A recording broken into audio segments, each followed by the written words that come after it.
ምንድነው? በምን ተነስቶ ነው? ቆይ ርዕሱ እምነት ብቻ አያድንም ብለህ መጣ ደግሞ። እኔ እምነት ብቻ የሚለው ትምህርት ከልደት ጋር እየተጠያየቀን ነበር። ሲጠይቀኝ እኔ እምነት ብቻ የሚለው ትምህርት ቻሌንጅ ያደርገኛል እና ኢየሱስ ምክንያቱም ተናገርኩ። ለምሳሌ ብዬ እኮ ያኛው ምንድነው ባለጠጋ ኢየሱስ ክርስቶስ ጋር መጥቶ የዘላለም ሕይወት እንዳገኘ ምን ለመምሩ የዘላለም ሕይወት እንዳገኘ ምን ላድርግ ብሎ ሲጠይቀው ኢየሱስ እመን ብቻ ብሎ አልመለሰለትም። እምነት ብቻ የሚለው አጠቃላይ ከመጽሐፍ ቅዱስ ሲፈተሽ ያለ አይመስለኝም። ቻሌንጅ ያደርገኛል አልኩ እና ገባና ዮሐንስ አፈወርቅ ራሱ እኮ እምነት ብቻ ብሎ ያምናል ላሳይ ወይ አለኝ። በቃ ሜዳውን ፈረሱ የሚሆን አሳየን አልኩት። ከዛ እሱ ደግሞ ሌላ ነገር ነው የሚያወራው። አሁን ብዙ ጊዜ ማለት ነው እንትን ድምጽ ያንተ እንትን ያስተጋባልን ይሰወራ ነገር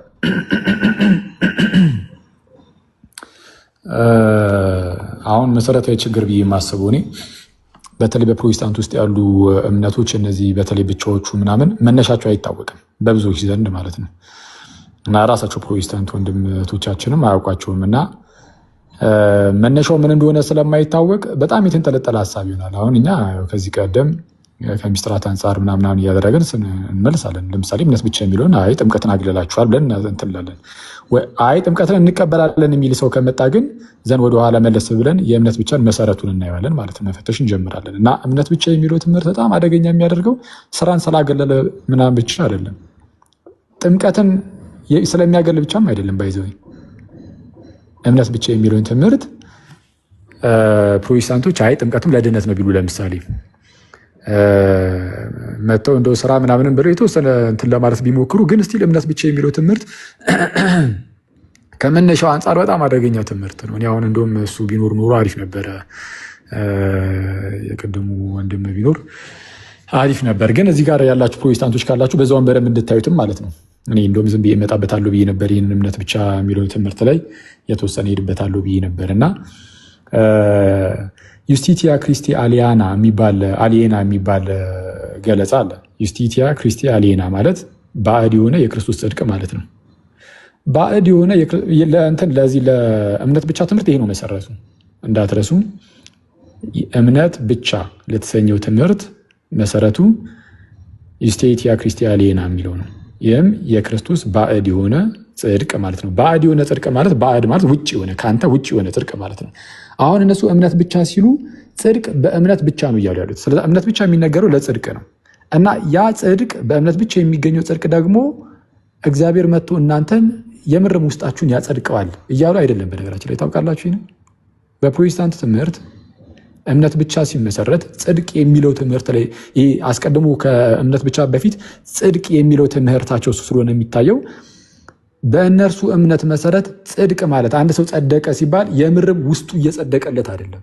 ውስጡ ቆሻሻ ሆኖ ኃጢአተኛ እንዳለ ሆኖ ከውጩ ብቻ የክርስቶስ ጽድቅ ይቆጠርለታል የሚባለው ይሄ ፎረንሲክ ጀስቲፊኬሽን ይባላል። ይሄ ፎረንሲክ ጀስቲፊኬሽን ይባላል። እንደ ሕግ አግባብ የሆነ ብቻ ጽድቅ ማለት ነው።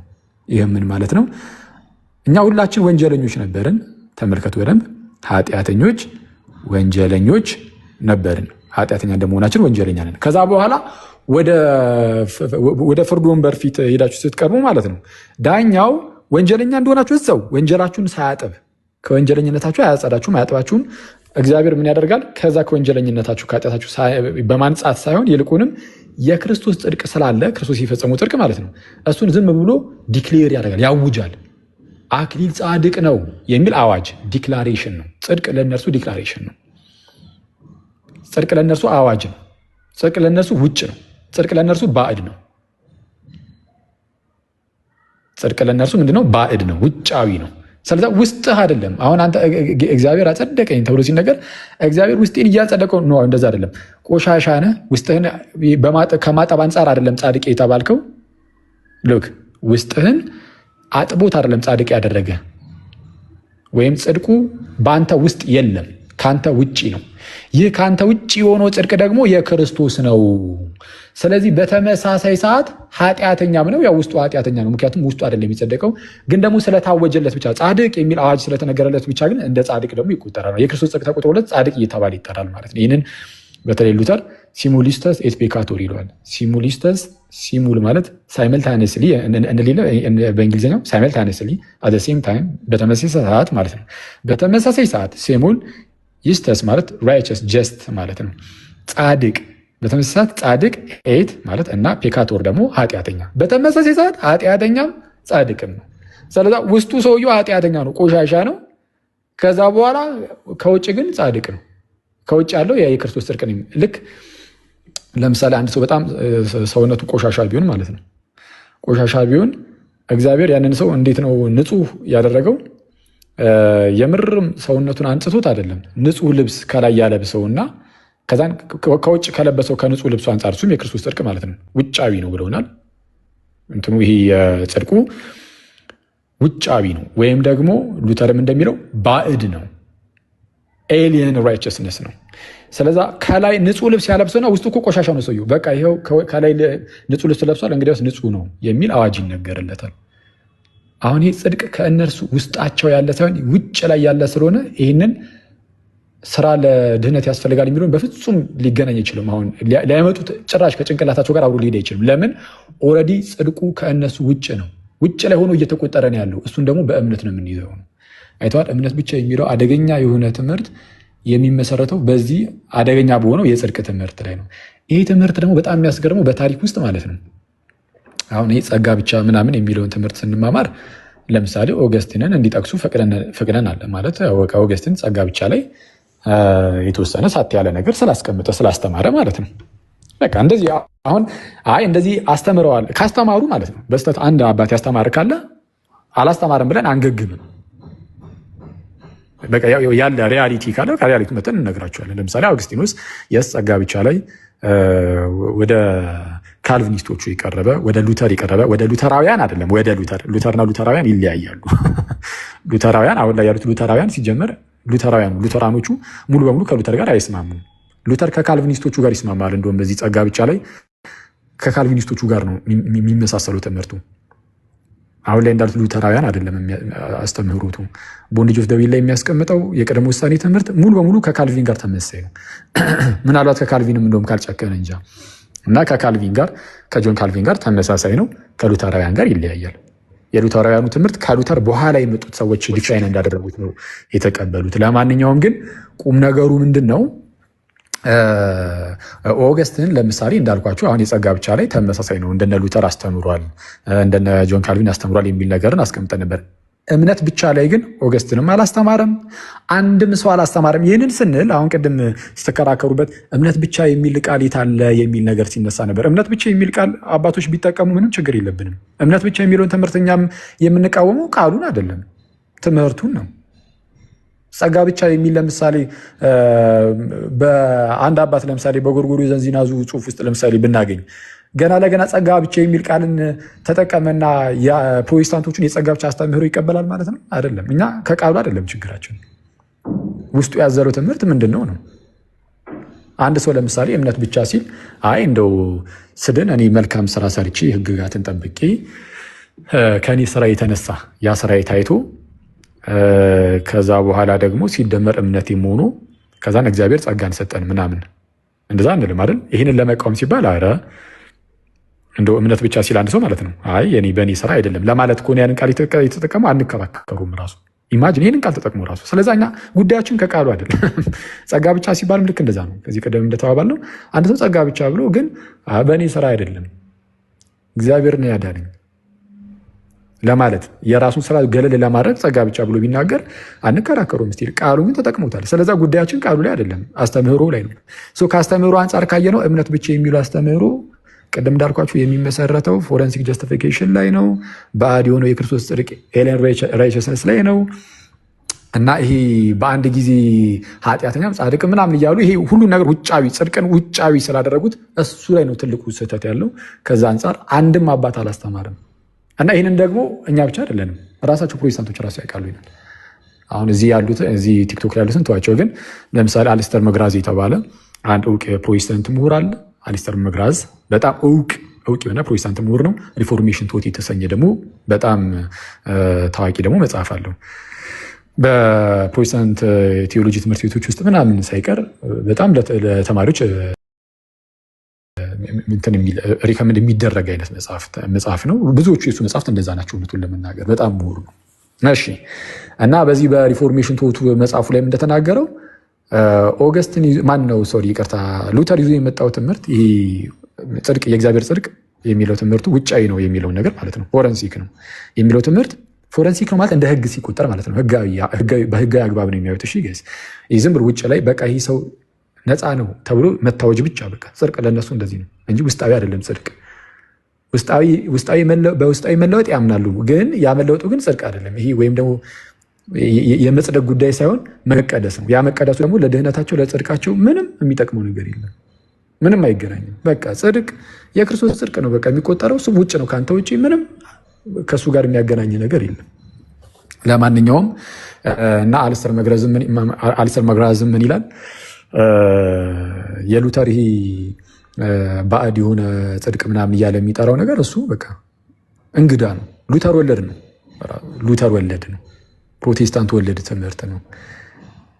በኦገስትን ዘንድም አይታወቅም ይላል። ኦገስትን ይህንን ቃል በቃል የሚቃወመው ማለት አጋጣሚ ያኔ እንደዚህ አይነት ትምህርት ተነስቶ አይደለም፣ ግን ቀጥታ እሱ ግን ይህንን ትምህርት ግን አንስቶ ታስተምሮ ነበር። ኦገስቲን ራሱ ምን ብሎ ነበር የሚያስተምረው? ኦገስትን እግዚአብሔር እኛን ጻድቅ ያደረገን እንዲሁ ከውጭ ብቻ ጻድቅ እንደሆንን በመናገር ሳይሆን ይልቁንም ውስጣችን በማጽደቅ ነው ይላል። ማለት ውስጣችን ነው ያበራልን ጌታ ማለት ነው። አሁን ይህን ጽድቁን እንደ ብርሃን ይዩትና ውስጣችንን በማብራት ነው። ወይም ደግሞ ያቆሻሻውን ሰውዬ ጌታ ያነጻው ዝም ብሎ ከላይ ንጹህ ልብስ በማልበስ ብቻ ከዛ አንጻር ንጹህ እያለ ሊጠራው ሳይሆን የምርም መጥቶ በማጠብ ነው። እኛን በማጠብ በመንጻት ውስጣዊ ጽድቅን በመስጠት ነው። በፕሮቴስታንት ዘንድ ግን ውስጣዊ ጽድቅ የለም። ጠቅላላ ጽድቅ ውጫዊ ነው። ለዛ እምነት ብቻ የሚለው ትምህርት ከዚህ ነው የመጣው እና ከዚህ አንጻር ስናየው መጽሐፍ ቅዱስ ላይ እንግዳ ትምህርት በታሪክ ውስጥ ጭራሽ የሌለ። ከዛ እነዚህ ሰው ፕሮቴስታንቶቹ ምን ይላሉ? ያው በታሪክ ውስጥ ባይታወቅም ይሄ እንደ መከራከሪያ ሆኖ ስላልተነሳ ነው በቃ ሉተር ተገለጠለት ይላሉ። እና መጽሐፍ ቅዱስ ላይ እዚህ በሮሜ 4 ላይ ለአብርሃም እምነቱም ጽድቅ ሆኖ ተቆጠረለት ይላል። እና ተቆጠረለት ስለሚል በቃ እኛም የክርስቶስ ጽድቅ ይቆጠርልናል እሱ ነው ብሎ ለማስረዳት ይሞክራሉ። ይሄ ኢምፒውትድ ራይተስነስ የምንለው ማለት ነው። ኢምፒውትድ ጊልት የሚባል ነገር አለ። የአዳም ኃጢአት በሁሉም ሰው ላይ ይቆጠራል የሚል የአዳም ኃጢአት ይሄ ኢምፒውትድ ጊልት። ከዛ ልክ የአዳም ኃጢአት በሁሉም ሰው ላይ ሲቆጠር እንደነበረው የክርስቶስ ጽድቅ ደግሞ ከውጭ ሆኖ ይቆጠራል ብለው ኢምፒውትድ ራይተስነስ ብለው አመጡ ማለት ነው። ግን እንደዛ አይደለም። አብርሃምም አመነ ጽድቅ መሆኑ ተቆጠረለት ሲል ዝም ብሎ ውጫዊ የሆነ ጽድቅ ለአብርሃም እየተቆጠረለት ሳይሆን ያ የተቆጠረለት ውስጥ ላይ ያለው ጽድቅ ነው የተቆጠረለት እንጂ ከውጭ ሆኖ እየተቆጠረለት አለም እነሱ እንደሚያስቡት። እና ይሄ ነው እንትኑ መነሻው። እና ፕሮቴስታንቶች ዝም ብላችሁችን ያዝ አድርጓትና እንደ መግቢያ በቅርቡ ከዚህ ቀደም ጸጋ ብቻ ላይ እንዲሄድንበት አሁን እምነት ብቻ ላይ ደግሞ እንደዚሁ በደንብ የምንሄድበት ይሆናል። እምነት ብቻ የሚለው ትምህርት ከሁሉም የከፋ እውነቱን ለመናገር የፕሮቴስታንቲዝም መነሻም ራሱ መሰረት የሆነ እንትን ነው። እኔ ምናልባት እንትን እንድትሉ ማለት ነው እንድትዘጋጁበትም የሉተርን አነሳስ ምናምን በደንብ እንድታዩ ዞር ብላችሁ ማጥናት እንድትጀምሩ አብዛኞቻችሁ አታውቁም ማለት ይመስለኛል። ይሄ ያነሳሱ ማለት የእምነት ብቻው አነሳስ ኬት እንደሆነ ቪያ አንቲኳ እና ቪያ ሞዴርና የሚባል የፍልስፍና አስተሳሰቦች ነበሩ። ቪያ አንቲኳ የሚባሉ በካቶሊክ ቤተክርስቲያን ውስጥ ማለት ነው። ቪያ አንቲኳ ማለት ከነ ቶማስ አኩናስ ጀምሮ ምናምን ይሰጥ የነበረ የፍልስፍና አንድ አካል ነው።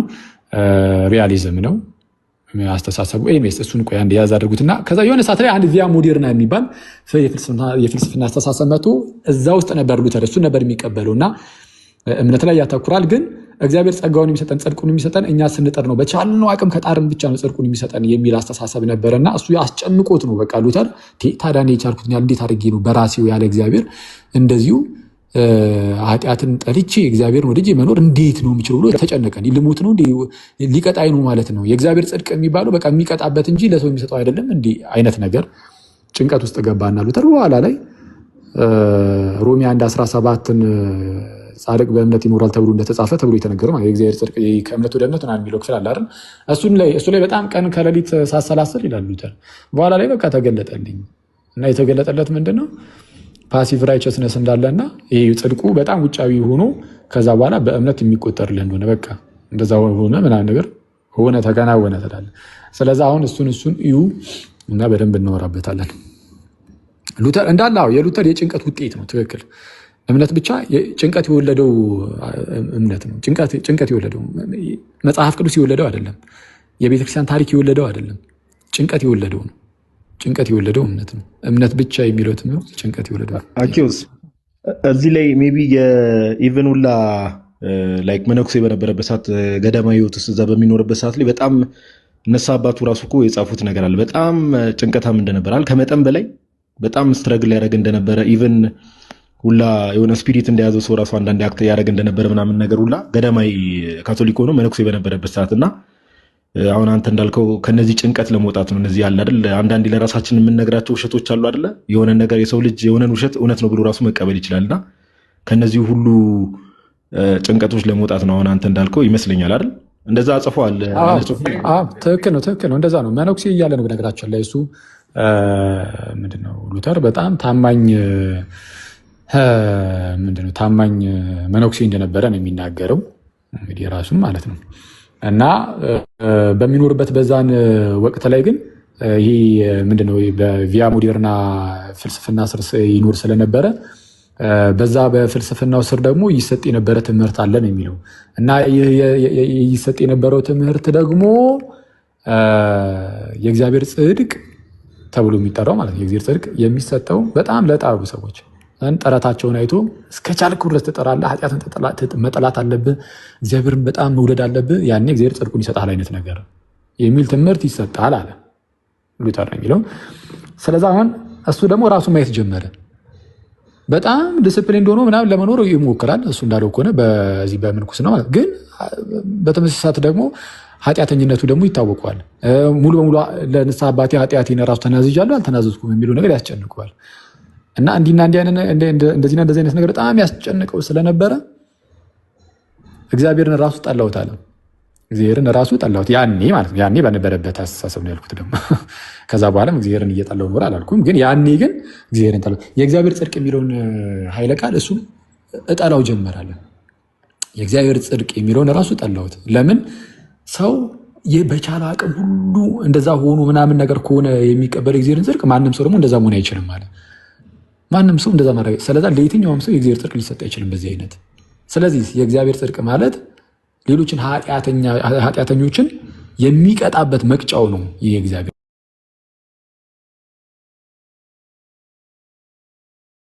እና እንዳልከው ጋዲም በጣም ይጨነቅ ነበር። በጣም ማለት ጭንቀቱ በጣም አደገኛ ነው። እንትና አልሰር መግራዝም ያስቀምጠዋል በሪፎርሜሽን ቶቱ ላይ። ፕላስ ደግሞ ማነው ጸሐፊውም ሂራይ ስታንድ የሚለውን መጽሐፍ የጻፈው ማለት ነው። የራሱ የሉተር እንደ ባዮግራፊ ነገር ነው። ሂራይ ስታንድ በተሰኘ መጽሐፍ ላይም እሱም እዛ ላይም እንደዚሁ ነው።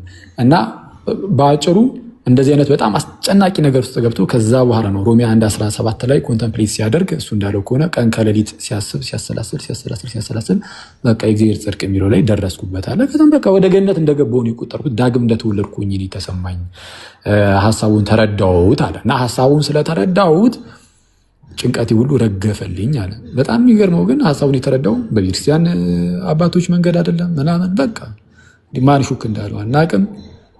ምናልባት እንግዲህ አሮን ነው አንዳንድ ቦታ ምንድነው ነብይ ነን ብለው ይነሱና የሆነ ቦታ ላይ የሆነ ሰው አቀበለኝ የሆነ አካል አቀበለኝ ብሎ መልአክ ነው ብሎ እንደሚገግሙት የለም። ግን ደግሞ ሪያሊቲው ምናልባት ሌላ ሆኖ ሰይጣን ሊሆን ይችላል ብለን እንደምናስበው ሁሉ እኔ እዚህ ጋርም ምናልባት ሰይጣን ሹክ ብሎት ሊሆን ይችላል ብዬ አስባለሁ። አላውቅም። አሊያም ደግሞ ከስጋው ከራሱ እንዲሁ ብቻ ዝም ብሎ በቃ አእምሮ የራሱ አእምሮ የፈጠረው ሊሆን ይችላል። ግን አኪ እንትኖቹን ስትመለከት አሁን የመንፈስ ፍሬዎች ተብሎ ገላትያ ላይ የተጠቀሱ ነገሮች አሉ አይደል?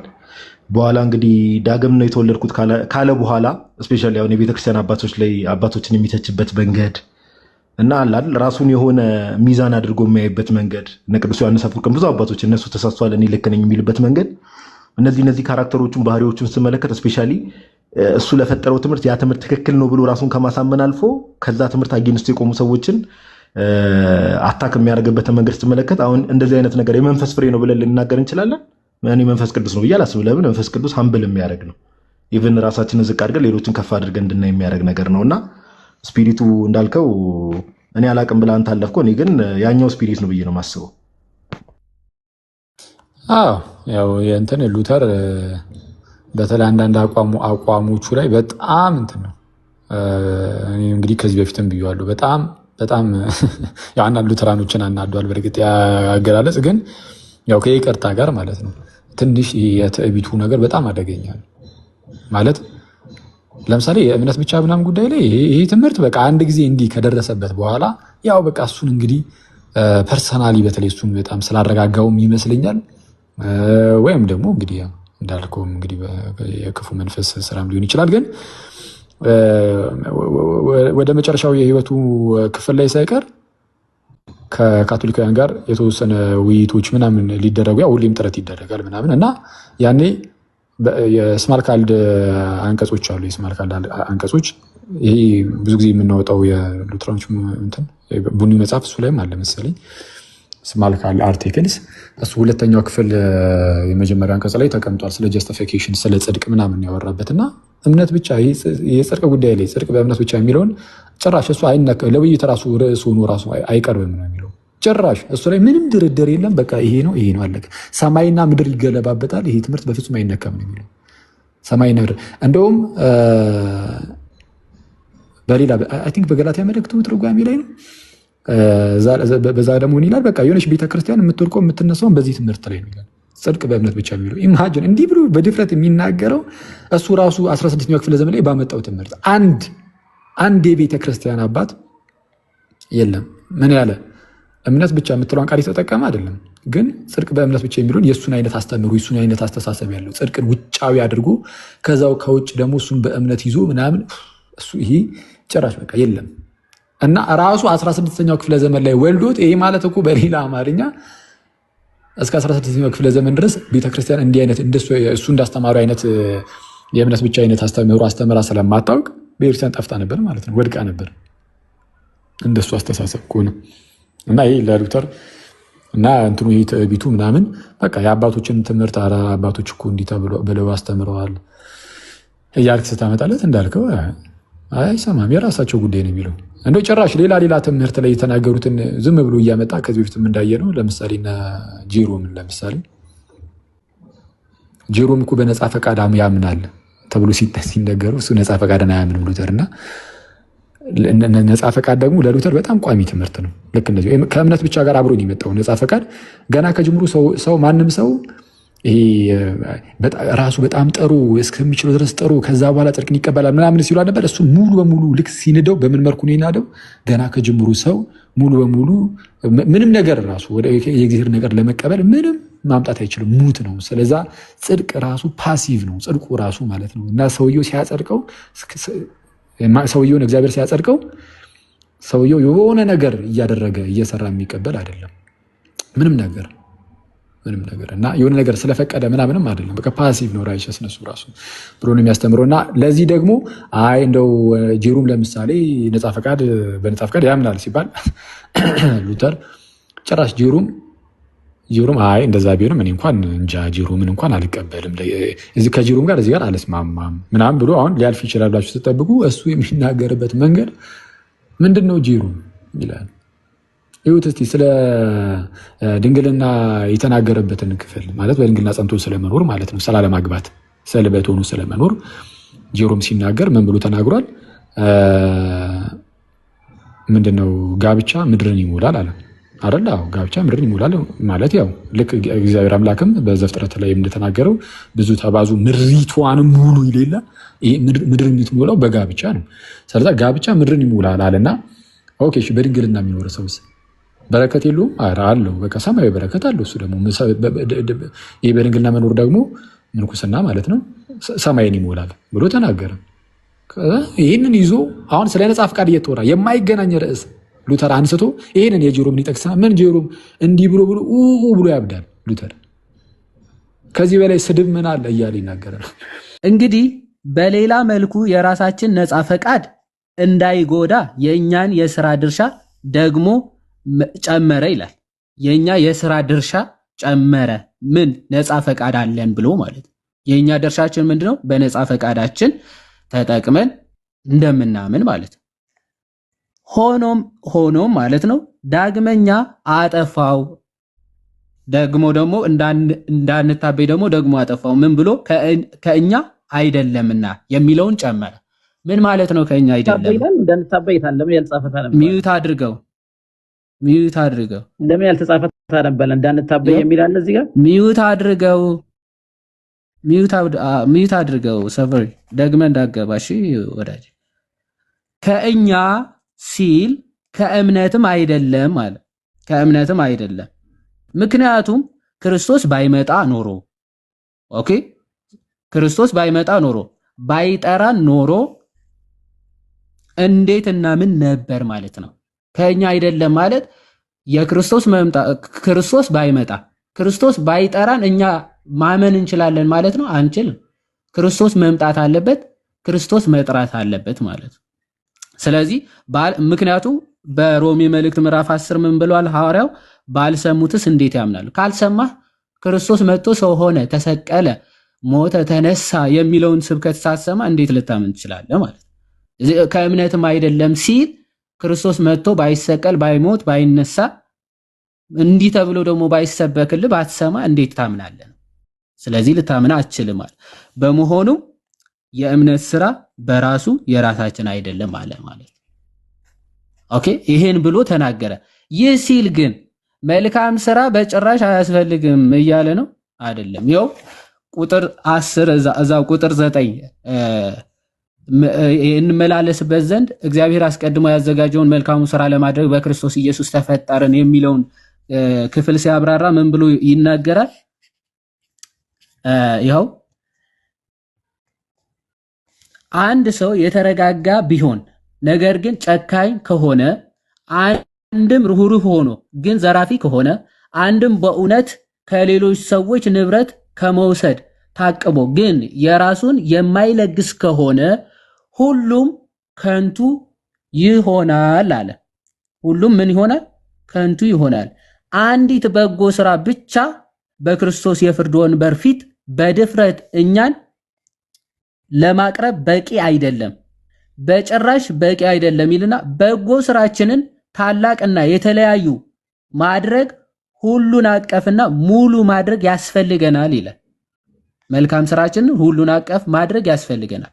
ክርስቶስ ለደቀ መዛሙርቱ ምን ብሏቸዋል ያለውን ስሙ። እንግዲህ ሂዱና አሕዛብን ሁሉ ያዘዝኳችሁንም ሁሉ እንዲጠብቁ እያስተማራችኋቸው ደቀ መዛሙርት አድርጓቸው ብለዋል። ማቴዎስ ወንጌል ምዕራፍ 28:19 ካለ በኋላ ዳግመኛም እንግዲህ ከእነዚህ ከሁሉ ካነሱት ትእዛዛት አንዲቱን የሚሽር ማንም ሰው በመንግስተ ሰማያት ከሁሉ ታናሽ ይባላል አለ። ይህም በትንሣኤ ለማለት ነው ካለ በኋላ አዎ መንግስተ ሰማያት አይገባም፣ እርሱ የትንሣኤውን ጊዜ መንግስቱን ለመጥራትም ይፈልጋል፣ አንዱን የሚሽር ከሁሉ ታናሽ ይባላል ይላልና። ስለዚህ ሁሉም ያስፈልገናል ማለት ነው። ያለ ምህረት ስራዎችን መንግስተ ሰማያት መግባት እንዴት እንደማይቻል ተመልከት ይላል። ያለ ምህረት፣ ያለ ልግስና፣ ያለ ስጦታ፣ ያለ መልካም ስራ መንግስተ ሰማያት መግባት እንደማይችል ይኸው ተመልከት ይላል ቅዱስ ዮሐንስ አፈወርቅ። ይህንን ትቀበለዋለህ ወዳጅ? ቅዱስ ዮሐንስ አፈወርቅ እዛው የጠቀስከው ኤፌሶን መልእክት ምዕራፍ 2 ነው። ሆሚሊ ራሱ አልቀየርኩም። ቁጥር 9 ላይ ስትሄድ ይህንን ይናገራል። ያለ መልካም ስራ መንግስተ ሰማያት መግባት አይቻልም ይላል። ይህንን ትቀበላለህ? አትቀበልም። የቅዱስ ዮሐንስ አፈወርቅ ሐሳብ ሳትረዳ ዝም ብለህ አትጥቀስ ነው ባጭሩ። አንተ ግን ታምናለህ ወይስ ከፍለህ ያኛውን ብቻ ነው የምታምነው? መልካም ስራ ያለውን ብቻ ነው የምታምነው? እኔ ሁሉንም አምናለሁ። ለምሳሌ አንተ ግን ሰው በእምነት እንደሚድን እምነትም የእግዚአብሔር ስጦታ እንደሆነ ታምናለህ? መጀመሪያ የእግዚአብሔር ስጦታ ምን ማለት እንደሆነ ተረድተዋል አይደለ? ያነበብኩትን እምነት ተረድተዋል። ክርስቶስ ሳይመጣ ልታምን አትችልም ማለት ነው። አዎ ክርስቶስ ሳይመጣ እንዴት ልታምን ትችላለህ? ይሄን ሁሉንም እንቀበላለን። ቆይ ሰው ያለ መልካም ስራ ካልሰራ መንግስተ ሰማያት አይገባም የሚለውን ትቀበለዋለህ? እኔ እዚህ ጋር ስጠይቅ ለምንድን ነው ከፍለህ የምታምነው? እኔ ሁሉን እቀበላለሁ። ሰው እኔ ሁለቱንም እቀበለዋለሁ አብለሃል። ያለ መልካም ስራ ሳይሰራ ቆይ ስማ መልካም ስራ ያልሰራ ሰው መንግስተ ሰማያት አይገባም ብለህ ታምናለህ? ይኸውልህ የዳነ ሰው ትክክለኛ የጠየቁን የቅዱስ ዮሐንስ አፈወርቅን ሐሳብ ነው የጠየቁ። መልካም ስራ ካልሰራ መንግስተ ሰማያት አይገባም ብሏል። ትቀበላለህ ወይ? አፈወርቅን ከመጀመሪያው ተነሳ፣ ጎርደህ ሳይሆን ከመጀመሪያው አንተ መልካም ስራ አለመስራት መንግስተ ሰማያት አያስገባም ብሏል። ትቀበላለህ ወይ? አንተ ለምንድነው ከፍለህ የምታምነው? መናፍቅነት ነው። ከፍዬ አይደለም ያመንኩት። መልካም ስራ አለመስራት መንግስተ ሰማያት አያስገባም ብሏል። ትቀበላለህ? መጀመሪያ ያለውን መጀመሪያ መልስ። ሰው ሁለት እስቲ መስመር ትቀበላለህ ወይስ አትቀበልም? ትቀበላለህ አትቀበልም? መጀመሪያ መልስ ወዳጅ። ማታናገር አንተ የእምነት መልካም ስራ ያልሰራ ሰው መንግስተ ሰማያት አይገባም ብሏል። ትቀበላለህ ወይ? እንደዚህ የምታጨረብሩት እያጨረበርክ ቆይ እንግዲህ እስከመጨረሻ። ትቀበላለህ አትቀበልም? ቅድም መልሰው ነበር እኮ ለምን ወደ ኋላ ትመለሳለህ? ለምን የደነገጥክ? መልስ። እሺ መልስ። ጥያቄን ሪፍሬዝ ላድርግልህ። መልስ ቀጥታ አይደለም ወደ ሌላ እንዳትገባ መጀመሪያ መልስ። እኔ መልሼ እላለሁ። በእርግጥ እቀበለዋለሁ። 4 ነጥብ እቀበለዋለሁ። እኔ የጠየኩህን በደንብ አዳምጥ። መልካም ስራ ስማኝ። ጥያቄ ልጠይቅህና ትመልሳለህ። ስም እሺ። ሰው መልካም ስራ ካልሰራ መልካም ስራ ካልሰራ መንግስተ ሰማያት እንደማይገባ ተመልከቱ ብሎ ቅዱስ ዮሐንስ አፈወርቅ ተናግሯል። መልካም ስራ አለመስራት ከመንግስተ ሰማያት ይከለክላል ብለህ ታምናለህ ወይስ አታምንም? ይሄ ነው ጥያቄ። ቀጥል። አንተ አሁን ባልከውና ኩክ አድርገህ በዘሬ በራስህ ባስቀመጥከው ሳይሆን ከመጀመሪያው ይሄ 2:8 እኔ ነኝ ያመጣሁት ኤፌሶን 2:8 አንተ መጀመሪያ ሰው ድነት የእግዚአብሔር ጸጋ እንደሆነ ወሬ አልፈልግም ወዳጄ። ያንተን ወሬ ያንተ አርቲቡርቲ ወሬ አልፈልግም። አሁን በዚህ ሰዓት ማለት የተጠየቀውን ቀጥታ መልስ። መጀመሪያ ምንድነው አሁንም እየጠየቅኩት ያመኑ ሁሉ መልካም ስራ ይሰራሉ። በክርስቶስ ያመኑ ሁሉ እኔ ይሰራሉ አይሰሩም አልጠየቅኩም። ማን ነው የሚሰራው ብዬ አልጠየቅኩም። ያልተጠየቀውን አታውቃ። የጠየቁን አሁንም ጆሮውን ክፈትና መልስ። ምን ብዬ ነው የጠየቅኩ? መልካም ስራ ያልሰራ ሰው የእግዚአብሔር መንግስት አይገባ መንግስተ ሰማያት እንደማይገባ ተመልከቱ ብሎ ቅዱስ ዮሐንስ አፈወርቅ ተናግሯል። ይህንን ሐሳብ ትቀበለዋለህ ወይ? መልካም ስራ ያልሰራ ሰው መንግስተ ሰማያት አይገባም ብለህ ታምናለህ ወይስ አታምንም ነው ጥያቄ። ወይም አምናለሁ ወይም አላምንም። ቀጥል። እሺ ሰው የሚድነው ዮሐንስ አፈወርቅ ግልጽ አድርጎ እንዳስቀመጠው በእግዚአብሔር ጸጋ በእምነት ነው። የዳነ ደግሞ መልካም ስራ እንደሚሰራ ተናግሯል። ሁሉን እቀበላለሁ። ለአንተ ደግሞ ልጠይቅህ።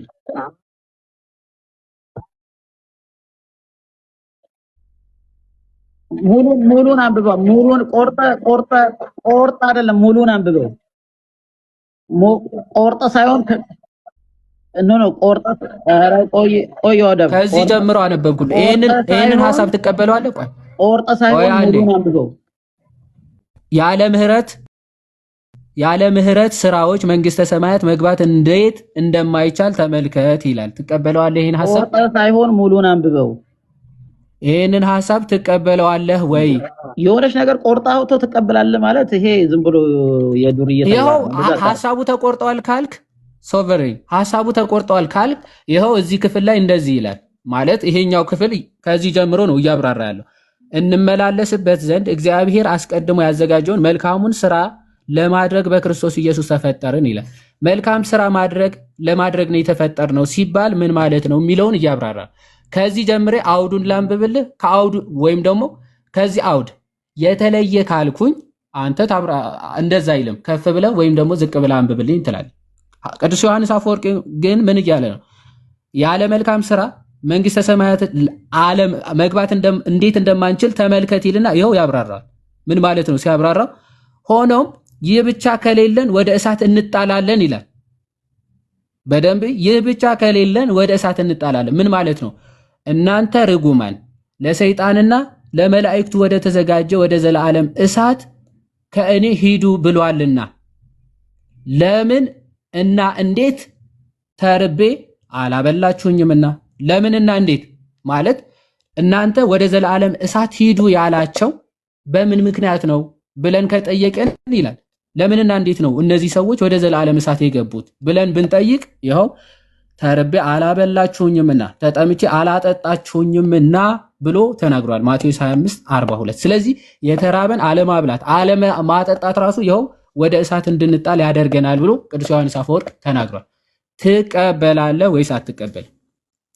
ለመጨረሻ ጊዜ ልጠይቅ፣ ሙሉን እናንብበው ዮሐንስ አፈወርቅ ምን እንዳለ። እስቲ አንተ ሙሉን እናንብበው። ይሄው አታነብም፣ ሙሉን እናንብብ። አንተ ያመጣኸው ራሱ እናንብበው። ቆርጣ አታጭበርብሩ፣ ሰዎችን አታጭበርብሩ። ሰው በእምነት እንደሚድን ከአሁን በኋላ ተሳስተ ቅዱስ ዮሐንስ አፈወርቅ ሚዩት አድርገው አንብበው። የማታውቀው መጽሐፍ ይዘህ መጥተህ አንብበው ትላለህ። ጋብዣ ያለው የኤፌሶን መልእክቱ ሙሉን አንብበው። እሺ እኛ ሙሉ መጽሐፉን አንብበን ሚዩት አድርገው። አንዴ እባክህ ሚዩት አድርገው። ዋናው አንድ ምንፍቅናህን ማስጣላችን ራሱ አንዴ ቆይ በቃ ትልቁ ምንፍቅናህን ይሄ እምነት ራሱ ያለ ፈቃዳችን ነው የምንቀበለው የሚለውን ማስጣላችን አንድ ትልቅ ነገር ነው። ትልቅ ምንፍቅና ስለሆነ እሱን ከጣልክ ዛሬ በቂ ነው። ቆይ መልሶ የሚለውን አንተ የዘለልከው እሱን ነው አይልም። ከእምነት አይደለም። አዎ ከእምነት አይደለም እኮ ነው የሚለው። ከእምነት አይደለም ነው የሚለው። ከእምነት ራሱ አይደለም። ከእምነት አይደለም ነው የሚለው። እምነት የእግዚአብሔር ስጦታ ነው የሚለው። አውጣውና ተደርበህ አታውራ። አማርኛም እንግሊዘኛም አትችልም። ተደርበኝ አታውራ። አውጣውና አንብበው። ሚዩት አድርግ በእናትህ። ለምንድን ነው አውተማታረግ? ለምን ሰው ታጨረብራለህ? ለምን ሚዩት አታረግም እንዴ? ምን ሆነ ነው የምትጃጃለው? ወዳጅ ትልቅ ሰው አይደለም እንዴ? ያላለውን ሚዩት አድርገው ወጣልሃለሁ። ይዋድ ያላለውን ይሄ ልጅ ጤነኛ አይደለም እንዴ? ሚዩት አድርገው። ተረጋጋ እንጂ። ይኸውልህ ቅዱስ ዮሐንስ አፈወርቅ የተናገረው ከእምነት አይደለም። እምነት ማለት ካንስል አደረገው የሚለው ከእምነት ራሱ አይደለም የሚለውን ነው አለና፣ ለምንድነው ከእምነት ራሱ አይደለም ያለው ካንስል ያደረገው ሲል ምንድነው ያለው? ምክንያቱ ክርስቶስ ሳይመጣ ክርስቶስ ሳይጠራህ ራሱ ማመን አትችልም ማለቱ ነው ብሎ በግልጽ አስቀምጦታል። ክርስቶስ ሳይመጣ ኦፍ ኮርስ ልታምን አትችልም። ክርስቶስ ሳይጠራን ልናምን አንችልም ማለት ነው። ምክንያቱ ምን አለ? ባልሰሙትስ እንዴት ያምናሉ? መጀመሪያ ሊሰበክልህ ስለ ክርስቶስ ልትሰማ ስለ ክርስቶስ ለመስማት ክርስቶስ መምጣት ያስፈልገዋል።